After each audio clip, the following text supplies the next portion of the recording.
In this quick guide, I'll show you how to find large files on Windows 11 using built-in tools and simple steps. Follow along to easily free up space on your device.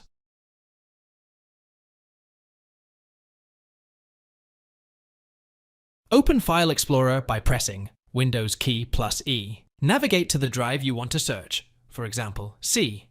In the search bar, type size large 128 MB 1 GB, size huge 1 GB 4 GB, or size gigantic 4 GB. Sort by size, view sort by size to see the biggest offenders first.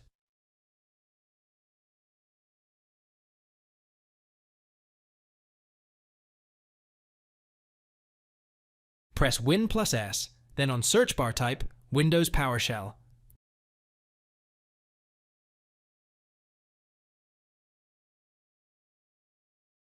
Type this command GCI, R vertical bar sort, descending, property length vertical bar select, first 20 name, length.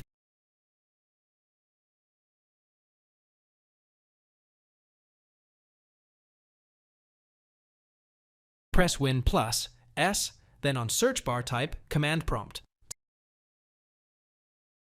Type this command, forfiles/s/m***c cmd/c if at fsize geq107374184 echo at path lgfiles.txt. Check the lgfiles.txt file for your identified large files. Thanks for watching. If it helps, make sure to hit like and subscribe.